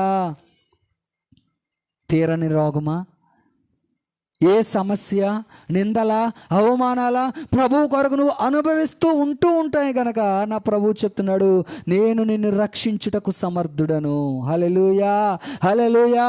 మన దేవుడు ఎవరు అంటే ఆయన సమర్థుడు. చెప్పండి, ప్రక్కవారిని తట్టి చెప్పండి, ఆయన సమర్థుడు అని చెప్పండి కదా. మన దేవుడు ఎవరు అంటే ఆయన సమర్థుడు. ఏ పరిస్థితికైనా ఆయన చాలిన దేవుడు. చెప్పండి, మన దేవుడు చాలిన దేవుడు. నీకున్న నిందల్లో, నువ్వు వెళ్తున్న అవమానాల్లో, నీకున్న లేమిలో, నీకున్న కష్టములో, నీకున్న బాధలో, నీకున్న రోగములో, నువ్వు అనుభవిస్తున్న శాపాల్లో ఆయన చాలిన దేవుడు. హల్లెలూయా, హల్లెలూయా. ఆయన ఎవరు? చాలిన దేవుడు. ఏ పరిస్థితి కన్నా ఆయన చాలిన దేవుడు. ఏ నిందల్లో, అవమానాల్లో, ఎలాంటి కన్నీటి ప్రవాహాల గుండా నువ్వు వెళ్తున్నా ఆయన చాలిన దేవుడు. హల్లెలూయా, హల్లెలూయా. ఇక్కడ మనం ఆలోచన చేస్తే ఇప్పుడు ఈ ముగ్గురు యవనస్తులు అంటున్నారు, మేము మాత్రము విగ్రహానికి మొక్కము, మా దేవుడు ఈ వేడిమి గల అగ్నిగుండంలోంచి మమ్మల్ని రక్షించుటకు ఆయన సమర్థుడు. ఒకవేళ నువ్వు కష్టములు గుండా, నిందల గుండా, అవమానాల గుండా నువ్వు వెళ్తుంటే సమస్యలతో నువ్వు చెప్పాలి ఏమంతో తెలుసా? నా దేవుడు సమర్థుడు. హల్లెలూయా. నా దేవుడు సమర్థుడని నువ్వు కష్టాలతో మాట్లాడాలి విశ్వాసంతో, శోధనలతో మాట్లాడాలి విశ్వాసంతో. హల్లెలూయా. నీకున్న రోగంతో మాట్లాడాలి నువ్వు విశ్వాసంతో. నా దేవుడు సమర్థుడు. రోగమా, నేను నిన్ను చూసి భయపడ్ను, అప్పులనే సమస్యలు చూసి నేను భయపడ్ను. నా దేవుడు, చెప్పండి, ఎవరు మన దేవుడు? సమర్థుడు. ఏ పరిస్థితికైనా చాలిన సమర్థుడైన, ఏ స్థితికైనా చాలిన దేవుడు. నువ్వు కన్నీటి ప్రవాహాలు గుండా వెళ్తూ ఉంటుంటే, నీకు ఏదైనా ఒక రహస్య సమస్య గుండా నువ్వు వెళ్తూ ఉంటుంటే కనుక నా దేవుడు ఈరోజు నీతో ఏమని చెప్తున్నాడో తెలుసా? నేను సమర్థుడను, నీ జీవితంలో చాలిన దేవుడను నేను. చెప్పండి, మన జీవితంలో ఆయన ఎవరు? చాలిన దేవుడు. కొన్నిసార్లు పరిస్థితులు మనకు సరిపోవు, మన దగ్గర ఉన్న డబ్బు మనకు సరిపోదు, మనకున్న బలగం మనకు సరిపోదు, కొన్నిసార్లు మనకున్న ఉద్యోగం మనకు సరిపోదు, కొన్నిసార్లు మనం చేసే వ్యాపారం మనకు సరిపోదు. కానీ మనం ఆరాధించే దేవుడు ఏ పరిస్థితికైనా ఆయన చాలిన దేవుడు. హల్లెలూయా, హల్లెలూయా. నువ్వు కన్నీరు కారుస్తుంటే ఆయన సంతోషించే దేవుడు కాదు సుమా. నువ్వు వేదనలు గుండా వెళ్తుంటే ఆయన ఆనందించే దేవుడు కాదు తెలుసా. నీ కన్నీటిలో ఆయన కన్నీరు కార్చే దేవుడు, నీ బాధలో ఆయన పాలు పొందే దేవుడు, నీ వేదనలో ఆయన నీతో పాటు రోధించే దేవుడు, నీ బలహీనతల్లో నీకు బలము ప్రసాదించే దేవుడు ఆయన. హల్లెలూయా. ఎవరు చెప్పండి? నీ బలహీనతల్లో బలము ప్రసాదించే దేవుడు. హల్లెలూయా, హల్లెలూయా. ఇప్పుడు మనము శోధనలు ఎలా ఎంచుకోవాలి? మహానందంగా ఎంచుకోవాలి. శోధనలు, కష్టాలు వస్తున్నాయని కుమిలిపోకూడదు, బాధలు వస్తున్నాయని కుమిలిపోకూడదు. ఎప్పుడు మనము కుమిలిపోయేవారమో తెలుసా? ఎప్పుడు మనం బాధపడేవారమో తెలుసా? కష్టాలని, వ్యాధుల్ని, బాధల్ని చూసి యేసయ్యని ఎరగక ముందు. ఎందుకు అంటే అప్పుడు మనకి చాలిన దేవుడు ఎవరూ లేరు. ఏ పరిస్థితి కన్నా చాలిన వారు ప్రభువుని ఎరగక ముందు మనకు ఎవరైనా ఉన్నారా? లేరు. కానీ ఇప్పుడు నువ్వు చాలిన దేవుడి దగ్గరికి వచ్చావు. ఎవరి దగ్గరికి వచ్చావు? నువ్వు చాలిన దేవుడి దగ్గరికి వచ్చావు. ఏ పరిస్థితికైనా చాలిన దేవుడిని నువ్వు ఆరాధన చేస్తున్నావు. ఏ పరిస్థితికైనా చాలిన దేవుని నువ్వు గణపరుస్తున్నావు. కాబట్టి ఆయన ప్రతి పరిస్థితిలో నీకు చాలిన దేవుడిగా ఉంటాడు. వ్యాధుల, రోగమా, అప్పుల, లేదా అసమాధానమా, నిందల, అవమానాల, నీ జీవితంలో నువ్వు జయించలేని ఏ సమస్యలోనైనా సరే నేను ఆరాధించే దేవుడు నీకు ఎలా ఉంటాడో తెలుసా? చాలిన దేవుడిగా ఉంటాడు. చాలిన దేవుడిగా ఉంటాడు. హల్లెలూయా, హల్లెలూయా. ఇప్పుడు ఈ షడ్రక, మేషక, అబేద్నెగోలు వీళ్ళు అంటున్నారు, మేము ఆరాధించే దేవుడు ఈ వేడిమి గల మండి అగ్నిగుండంలోంచి మమ్మల్ని రక్షించి తప్పించుటకు ఆయన సమర్థుడు. హల్లెలూయా, హల్లెలూయా. ఇప్పుడు దేవుడు వాళ్ళని తప్పించడా లేదా? ఇప్పుడు ఈ రాజు ఏం చేశాడంటే ఈ విగ్రహానికి, ప్రతిమకు మేము మొక్కము, మేము దండం పెట్టాం, మేము నమస్కారము చేయమన్నారు. వెంటనే ఉన్న అగ్ని కంటే 7 అంతలు పెంచాడు. ఈ ముగ్గురిని తీసుకెళ్ళి అందులో పాడేశారు. ఇప్పుడు ఎప్పుడైతే ఈ ముగ్గురిని తీసుకెళ్ళి ఆ వేడిమి కలిగిన అగ్నిగుండంలో పాడేశారో మీకు ఒక విషయం తెలుసా? కూడా బట్టలు ఉంటారు కదా, వీళ్ళని అగ్నిగుండంలో తోయడానికి, తీసుకెళ్ళడానికి, అందులో నెట్టడానికి కూడా వెళ్ళిన వారు ఆ వేడికి మాడి మసైపోయారు. కానీ ఈ అగ్నిగుండంలో పడిన వారు ఏమయ్యారో తెలుసా? దేవుణ్ణి స్తుతించడం మొదలెట్టారు. హల్లెలూయా, హల్లెలూయా. ఇప్పుడు రాజు చాలా దూరం నుంచి చూస్తున్నాడు. ఎలాగున్నారు వీళ్ళు? అగ్నిగుండంలో వేయడానికి తీసుకెళ్ళిన వాళ్ళే మాడి మసి అయిపోతే అగ్నిలో పడిపోయిన వాళ్ళు అసలు ఎలాగున్నారని చెప్పి ఇప్పుడు రాజు చూస్తుంటే రాజుకి ఎంతమంది కనిపిస్తున్నారో తెలుసా? ముగ్గురు అందులో పడిపోయారు. ముగ్గురు అందులో పడేశారు ముగ్గురిని. కానీ ఇప్పుడు రాజు కళ్ళకి ఎంతమంది కనిపిస్తున్నారో తెలుసా? 4 కనిపిస్తున్నారు. ఈరోజు శ్రమల్లో నువ్వు ఒక్కదానివే ఉన్నావా? ఈరోజు అవమానాలు నువ్వు ఒక్కదానివే వెళ్తున్నావా? ఈరోజు నిందల్లో నీకున్న పరిస్థితిలో నువ్వు ఒక్కదానిగా నువ్వు ఉన్నావా? నేను ఆరాధన చేసే దేవుడు ఎవరో తెలుసా? నీకు తోడై ఉన్న దేవుడు. హల్లెలూయా, హల్లెలూయా. శ్రమల్లో, నిందల్లో, అవమానాల్లో, నీ భయంకరమైన పరిస్థితుల్లో ఆయన నీకు తోడుగా ఉండి ఒక వ్యక్తిగా నువ్వు వెళ్తూ ఉంటే కనుక నీతో 2వ వ్యక్తిగా ఆయన నీకు తోడుగా ఉండే దేవుడు. హల్లెలూయా. ఎవరు మన దేవుడు? తోడుగా ఉండే దేవుడు. ఒకవేళ భార్యాభర్తలుగా శ్రమల్లో వెళ్తున్నారా? 3వ వ్యక్తిగా ఆయన తోడుగా ఉండే దేవుడు. ఒకవేళ నీ కుటుంబం అంతా నిందలు, అవమానాలు, శ్రమల గుండా వెళ్తూ ఉందా? ఆయన నీ కుటుంబంలో మీరు 4గా ఉంటే ఆయన 5వ వ్యక్తిగా నీతో ఉండే దేవుడు. మనం ఆరాధన చేసే దేవుడు ఎంత మంచి దేవుడు అండి. మనం ఆరాధన చేసే దేవుడు ఎంత గొప్ప దేవుడు అండి. ఆయన నిజమైన స్నేహితుడు. చెప్పండి, ఆయన ఎవరు? నిజమైన స్నేహితుడు. దేవుని వాక్యం అంటుంది కదా, నిజమైన స్నేహితుడు విడువక ప్రేమించును అట్టివాడు దుర్దశలో సహోదరుడుగా ఉంటాడంట. హల్లెలూయా. కొన్నిసార్లు నీకు వచ్చే నిందల్లో, కొన్నిసార్లు నీకు వచ్చే అవమానాల్లో, కొన్నిసార్లు నీకు వచ్చే వ్యాధుల్లో, బాధల్లో, కొన్నిసార్లు నీ భార్యని విడిచిపెట్టి వెళ్ళిపోవచ్చు, నీ భర్తని విడిచిపెట్టి వెళ్ళిపోవచ్చు, కొన్నిసార్లు మన బెస్ట్ ఫ్రెండ్స్ అనుకున్న వాళ్ళే మనల్ని విడిచిపెట్టి వెళ్ళిపోవచ్చు. కానీ నేను ఆరాధన చేసే యేసయ్య నీకు ఎలాగుంటాడో తెలుసా? నేను ఆరాధన చేసే యేసయ్య, మనం ఆరాధించే యేసు మనతో ఎలాగుంటాడో తెలుసా? అట్టివాడు దుర్దశలో సహోదరుడిగా, ఒక అన్నగా, ఒక తమ్ముడుగా. యేసయ్య మనతో పాటే ఉండే దేవుడు. హల్లెలూయా, హల్లెలూయా. కాబట్టి నువ్వు బాధపడవలసిన అవసరం లేదు, నువ్వు కుమిలిపోవలసిన అవసరం లేదు. మన దేవుడు మనకి నిజమైన స్నేహితుడిగా మనకి ఉన్నాడు. హల్లెలూయా, హల్లెలూయా. ఇప్పుడు వీళ్ళు అంటున్నారు, చూడండి దానియేలు గ్రంథము 3వ అధ్యాయంలో మనం ఆలోచన చేస్తే 1వ వచనం చదవండి. రాజుకు నెబుకద్నెజరు బంగారు ప్రతిమ ఒకటి చేయించి, ఇక్కడ మనకు తెలిసిన విషయమే కదా, ఈ షడ్రక్ మేషక్ అబేద్నెగోల విషయంలో వీళ్ళు ఏమన్నారు అంటే, అసలు మేము రొక్కము అన్నారు, దేవుని పక్షంగా నిలబడ్డారు. వీళ్ళ అగ్నిగుండంలో త్రోయబడ్డారు. ముగ్గురుని అగ్నిగుండంలో తోస్తే ఎంతమంది కనిపిస్తున్నారంటే రాజుకి 4. దేవుడు తోడుగా ఉన్నాడు. ఇంకో విషయాన్ని మనం ఆలోచన చేస్తే వీళ్ళు ఏమన్నారో తెలుసా, అసలు మాకు చింతే లేదు. 3వ అధ్యాయము 16వ వచనాన్ని చదవండి. రాజుతో ఏమంటున్నారంట, ఇందును గూర్చి. అబ్బా ఎంత ధైర్యం అండి. వాళ్ళకి చాలా కష్టం ఉంది, వాళ్ళ ఎదుట పెద్ద పోరాటం ఉంది, వారి ఎదుట పెద్ద చాలా, ఒక మాటలో చెప్పాలంటే చాలా భయంకరమైన సందర్భం వారి ఎదుట ఉంటే వాళ్ళు ఏమన్నారో తెలుసా, ఇందును గూర్చి, ఈ శ్రమ గూర్చి, ఈ కష్టాన్ని గూర్చి అసలు మాకు చింతే లేదు. నిజమే, వాళ్ళ జీవితంలో ఎందుకు చింత లేదో తెలుసా, వాళ్ళు దేవుణ్ణి ఆరాధన చేస్తున్నారు కాబట్టి. వారి జీవితంలో ఎందుకు భయం లేదో తెలుసా, వారు నిజమైన దేవుణ్ణి ఆధారం చేసుకున్నారు కాబట్టి. ఈరోజు నీకు వచ్చే కష్టంలో, నిందల్లో, అవమానాల్లో నువ్వు భయపడకుండా ఉండాలి అంటే నువ్వెవరిని ఆధారం చేసుకోవాలి, దేవుడి మీద, దేవుని నువ్వు ఆధారం చేసుకోవాలి. అసలు ముందు నువ్వు ఆరాధన చేసే దేవుడు ఎలాంటోడో నీకు అర్థం అవ్వాలి.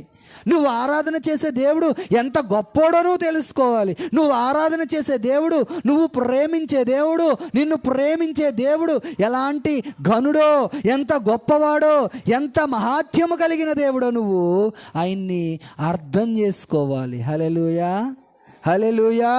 ఆయన నువ్వేం చేసుకోవాలి, అర్థం చేసుకోవాలి, తెలుసుకోవాలి. ఆయన నిన్ను ఎంత ప్రేమించాడో, ఆయన నీ కన్నీటిని ఎలా తుడుస్తున్నాడో, నీ దుఃఖాన్ని నాట్యంగా, నీ బాధని సంతోషంగా ఆయన ఎలాగ మారుస్తున్నాడో, దేవుణ్ణి నువ్వేం చేయాలో తెలుసా, అర్థం చేసుకునే వ్యక్తిగా ఉండాలి. హల్లెలూయా, హల్లెలూయా. ఇక్కడ అంటున్నాడు, మాకు ఏ విధమైన చింత మాకు లేదు. వేడిమి గల అగ్నిగుండములో మా దేవుడు మమ్మల్ని రక్షించుటకు ఆయన సమర్థుడు. హల్లెలూయా. ఆయన ఎవరు, సమర్థుడు. ఏ పరిస్థితిలోనైనా నీ జీవితంలో ఒక అద్భుతం చేయడానికి ఆయన సమర్థుడు. నువ్వు లేమి, కష్టము, వ్యాధి, నష్టము, ఏ పరిస్థితులు గుండా నువ్వు వెళ్తూ ఉన్నా మన దేవుడు ఎవరు అంటే ఆయన సమర్థుడు. హల్లెలూయా, హల్లెలూయా. ఇక్కడ అంటున్నాడు కదా, చూడండి, మాకు చింత లేదు అంటున్నారు కదా. ఇంకొక విషయాన్ని మనం ఆలోచన చేస్తే, ఎవ్వరూ ప్రార్థన చేయడానికి లేదని మరొక శాసనం పుట్టించాడు రాజు అక్కడ. అప్పుడు దానియేలు ఏమంటున్నాడు తెలుసా, దానియేలు గ్రంథము 6వ అధ్యాయము, దానియేలు గ్రంథం 6:1 నుంచి మనం చదివితే అక్కడ అంటున్నాడు చూడండి, తన రాజ్యం అంతటి పైన అధిపతులుగా ఉండుటకై 120 అధిపతులను నియమించుటకు దర్యావేషునకు ఇష్టమైన.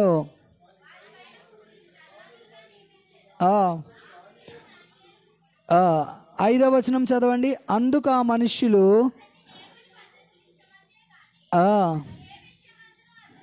చూడండి, దానియేలు విషయంలోనంట దేవుని విషయంలోనే కానీ మరి ఏ విషయంలో కూడా అతనిలో లోపము కనుగొనలేదు. హల్లెలూయా, హల్లెలూయా. ఇక్కడ మనం ఆలోచన చేస్తే ఏ విషయంలో కూడా ఏం కనిపించలేదంట, దానియేలు విషయంలో లోపము కనిపించలేదు. ఇక్కడ మనం ఆలోచన చేస్తే ఒక శాసనాన్ని పుట్టించారు. ఎవ్వరు ఏ దేవుడికి ప్రార్థన చేయడానికి వీలు లేదు, ఎవరు ఏ దేవుణ్ణి ఆరాధన చేయకూడదు అని ఒక శాసనాన్ని పుట్టిస్తే దానియేలు మాత్రము ప్రార్థన చేయడం మానలేదు. హల్లెలూయా.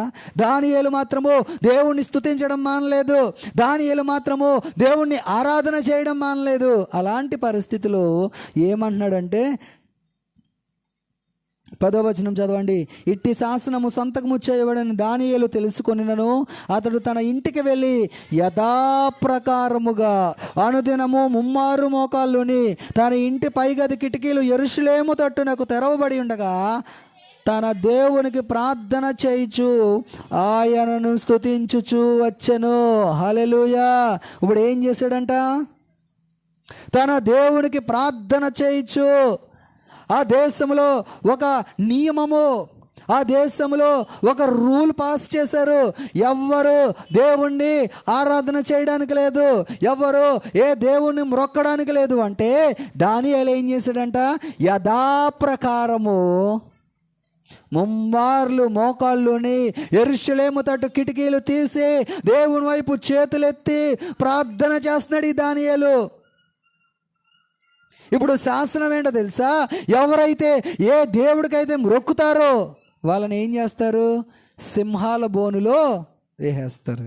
కానీ దానియేలు మాత్రము యథాప్రకారము ఎప్పుడులాగే దేవుని. ఈరోజు మనం ఆలోచన చేస్తే నీకు దేవునికి మధ్య ఉన్న అనుబంధాన్ని బట్టి ఒకవేళ ఆదివారం ఆరాధనకి వెళ్ళడానికి వీలు లేదు అని నీకు ఎవరైనా ఆంక్ష పెడితే నీ దగ్గర జవాబు ఏంటి? ఆలోచన చెయ్యి.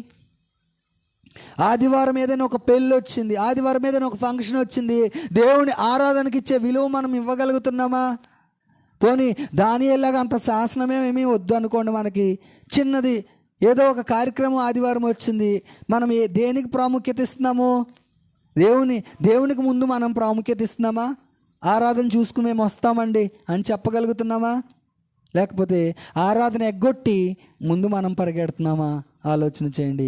దానియేలు కంట ఈ కష్టం వచ్చినప్పుడు, దానియేలుకి ఈ నింద, ఈ అవమానం ఇవన్నీ వచ్చినప్పుడు దానియేలు ముమ్మారు ఆ యెరూషలేము వైపు కిటికీలు తీసుకొని యెరూషలేము వైపు అనగా దేవుని వైపు తన చేతులెత్తి దానియేలు ప్రార్థన చేయడం మొదలెట్టాడు. హల్లెలూయా, హల్లెలూయా. ఇక్కడ ఆలోచన చేస్తే ఇక్కడ అంటున్నాడు కదా, 24వ వచనాన్ని మనం చదివితే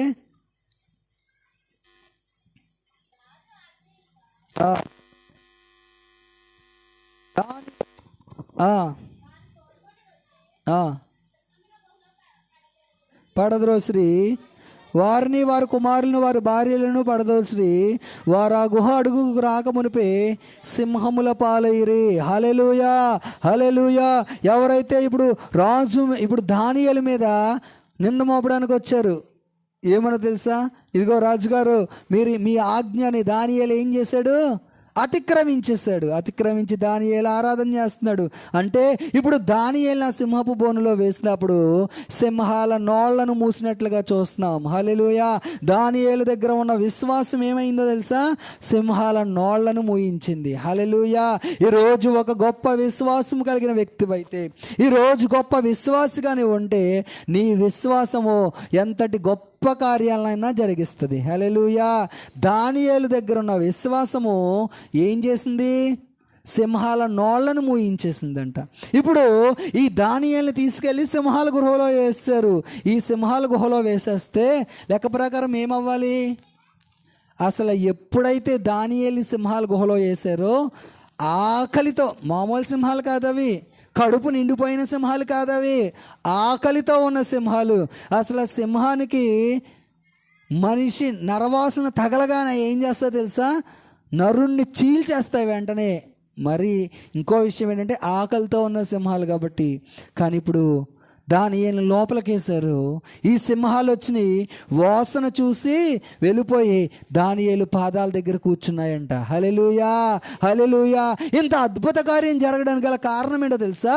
దానియేలుకున్న విశ్వాసము.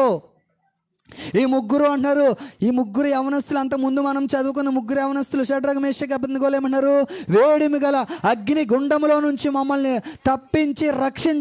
తప్పించగల సమర్థుడు మా దేవుడు. అంటే ఇప్పుడు దానియేలుకున్న విశ్వాసం ఏంటి అంటే, ఒకవేళ సింహాలు మమ్మల్ని తినేసినా సరే దేవుడు మరలా మమ్మల్ని పుట్టించగల దేవుడు. హల్లెలూయా. ఇప్పుడు దానియేలుకున్న విశ్వాసం ఏమైందో తెలుసా? సింహాల నోర్లను మూసివేసిందంట. ఇప్పుడు ఈ సింహాలు, ఆకలితో ఉన్న సింహాలు దానియేలు పాదముల దగ్గర కూర్చుని దానియేలుని అలా చూస్తున్నాయంట. అది చూసిన రాజు ఆశ్చర్యపోయాడంట. హల్లెలూయా, హల్లెలూయా. కొన్నిసార్లు నిన్ను ఇబ్బంది పెట్టాలని వారు ఆశ్చర్యపోతారు, కొన్నిసార్లు నిన్ను బాధ పెట్టాలని వారు ఆశ్చర్యపోతారు దేవుని కార్యాలను చూసి. కానీ ఇదంతా దేని మీద ఆధారపడి ఉందో తెలుసా? నీ విశ్వాసం మీద, నీ నమ్మకం మీద, నీ మీద ఆధారపడి ఉంది ఇదంతా. హల్లెలూయా, హల్లెలూయా. దానియేలు ఏం చేశాడో తెలుసా? శ్రమల్లో ఆనందించడం నేర్చుకున్నాడు. ఇప్పుడు షడ్రక్ మేషక్ అబేద్నెగోలు కానీ దానియేలు కానీ ఏం చేశారండి? శోధనలో పడినప్పుడు వారు వాటిని ఏం చేశారు? మహానందంగా ఎంచుకున్నారు. ఏం చేశారు? మహానందంగా ఎంచుకున్నారు. ఈరోజు మనము కూడా మహానందంగా ఎంచుకునే వారముగా మనం ఉండాలి. హల్లెలూయా. ఒక వాక్యం చూపించి నేను ముగిస్తాను. మన మూల వాక్యానికి రండి. యాకోబు రాసిన పత్రిక 1వ అధ్యాయం 3వ వచనం చదవండి.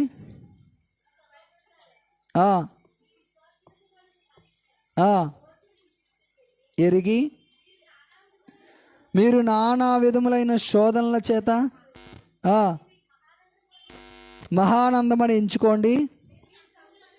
మీరు సంపూర్ణులను అనూనాంగులను ఏ విషయంలో కొదువులేని వారిని ఉండునట్లు ఓర్పు తన క్రియను కొనసాగింపనియండి. హల్లెలూయా, హల్లెలూయా.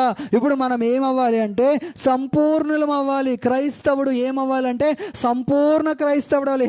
హెబ్రీలకు రాసిన పత్రిక 10వ అధ్యాయము 36వ వచనాన్ని మనం చదివితే, మీరు దేవుని చిత్తమును నెరవేర్చిన వారై వాగ్దానము పొందు నిమిత్తము మీకు ఓరిమి అవసరమైనది. క్రైస్తవుడిగా మన జీవితంలో ఏం అవసరమో తెలుసా? ఓరిమి అవసరం. దేవుడు నీకు ఏదైనా వాగ్దానం చేశాడా? దేవుడు నీకు ఏదైనా మాట ఇచ్చాడా? ఆ మాట దేవుడు నీ జీవితంలో నెరవేర్చే వరకు నువ్వు ఎలాగుండాలో తెలుసా? ఓర్పుతో ఉండాలి. ఈరోజు ఓర్పు లేక చాలా కుటుంబాలు నాశనం అయిపోతున్నాయి. ఈరోజు ఓర్పు లేక చాలామంది భార్యాభర్తలు విడిపోతున్నారు. ఈరోజు ఓర్పు లేక చాలామంది కుటుంబంలో కలహాలు కలహాలు కలహాలు. కానీ దేవుడు అన్నాడు, నీకు ఓర్మి అవసరమైనది. దేవుడు నీ జీవితంలో ఏదైనా వాగ్దానం చేస్తే ఆయన మాట నెరవేర్చే వరకు నువ్వు ఎలాగుండాలో తెలుసా? ఓర్పు కలిగి ఉండాలి, ఓర్పు కలిగి ఉండాలి. హల్లెలూయా, హల్లెలూయా. ఇక్కడ అన్నాడు, మీకు ఓరిమి అవసరమై ఉన్నది. హల్లెలూయా. చూడండి, మొదటి యోహాను 4వ అధ్యాయం 17వ వచనాన్ని మనం చదివితే,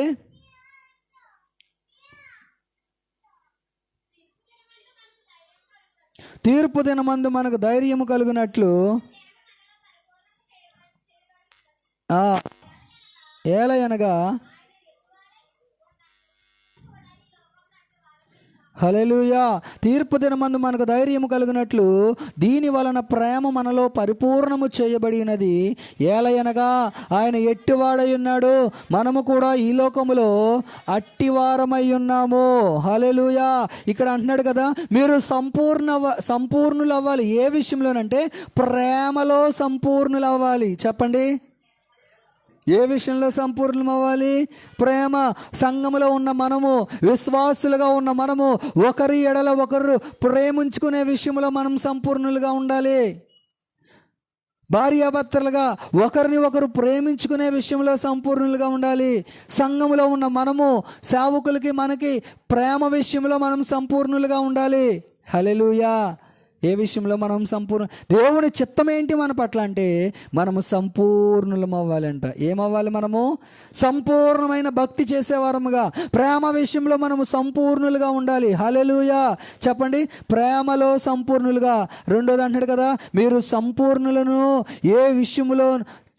చూడండి, అనూనాంగులు ఏమంటాడండి? అనూనాంగులు అంటే అర్థం ఏంటో తెలుసా? ఎఫెసీయులకు రాసిన పత్రిక 4వ అధ్యాయము 11వ వచనాన్ని మనం చదివితే,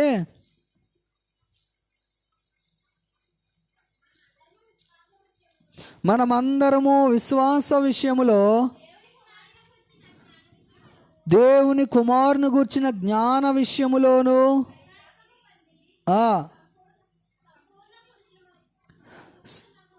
సంపూర్ణ పురుషుల మగు వరకు క్రీస్తునకు కలిగిన సమానమైన సంపూర్ణత కలవారమగు వరకు ఆయన ఈలాగు నియమించను. ఇక్కడ ఏమంటాడు చూడండి, మనమందరము విశ్వాస విషయములోను దేవుని కుమారుని గురించిన జ్ఞానము విషయములోను ఏకత్వము పొంది సంపూర్ణ పురుషుల మగు వరకు, అనగా క్రీస్తునకు కలిగిన సంపూర్ణతకు సమానమైన సంపూర్ణత కలవారమగు వరకు. ఎప్పటి వరకు? క్రీస్తునకు కలిగిన సంపూర్ణతలో సమానముగా మనము ఉండే వరకు మనం ఏం చేయాలండి? ఏం చేయాలి? ఆయనలో సంపూర్ణులుగా మనము ఉండాలి. హల్లెలూయా, హల్లెలూయా. కాబట్టి ఇక్కడ మనం ఆలోచన చేస్తే ఏమంటున్నాడంటే, మన మూలవాక్యానికి మనం వచ్చినట్లయితే చదవండి మరలా ఒకసారి. నా సహోదరులారా, మీ విశ్వాసమునకు కలుగు పరీక్ష ఓర్పును పుట్టించునని ఎరిగి మీరు నానా విధములైన శోధనలో పడినప్పుడు అది మహానందమని. ఏమి మనలో పుట్టాలి అంటే ఓర్పు. రోమీలకు రాసిన పత్రిక 12వ అధ్యాయము 12వ వచనాన్ని మనం చదివితే, నిరీక్షణ గలవారై సంతోషించుచు శ్రమయందు ఓర్పు గలవారై. చాలండి. శ్రమలో ఏం కలిగి ఉండాలంట? శ్రమయందు ఓర్పు గలవారై. శ్రమలో మనం ఎలా ఉండాలి? శ్రమయందు 15వ అధ్యాయం 6వ వచనం చదవండి. రోమ 15:6.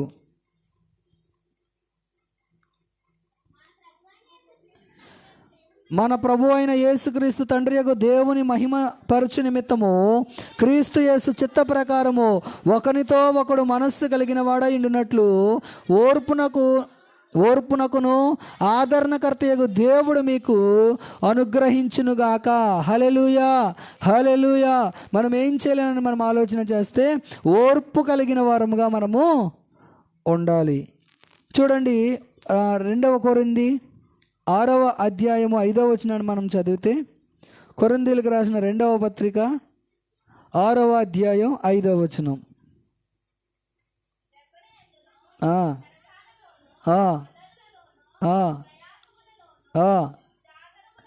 జాగరములలోను ఉపవాసములలోను మిగుల ఓర్పు గలవారై. ఎలాగుండాలి మనము? మిగుల ఓర్పు గలవారముగా ఉండాలి. చూడండి, ఇక్కడ అంటున్నాడు కదా, మా పరిచర్య నిందింపబడకుండా నిమిత్తము ఏ విషయంలోనైనాను అభ్యంతరం ఏమీ కలగజేయక శ్రమల యందును, ఇబ్బందుల యందును, ఇరుకుల యందును, దెబ్బల యందును, చెరసాలలోను, అల్లర్లలోను, ప్రయాసములలోను, జాగరణములలోను, ఉపవాసములను, మీకు కలిగే ప్రతి విధమైన శోధనలలోను మనందరము ఏం కలిగి ఉండాలి?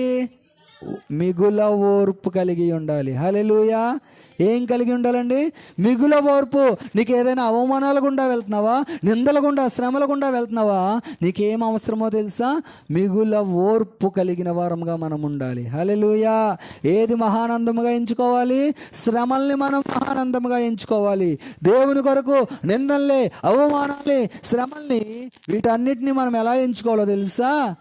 మహానందముగా ఎంచుకోవాలి. హల్లెలూయా, హల్లెలూయా. కొలస్సీలకు రాసిన పత్రిక 1వ అధ్యాయము 11వ వచనం మనం చదివితే, కొలస్సీలకు రాసిన పత్రిక 1వ అధ్యాయం 11వ వచనం.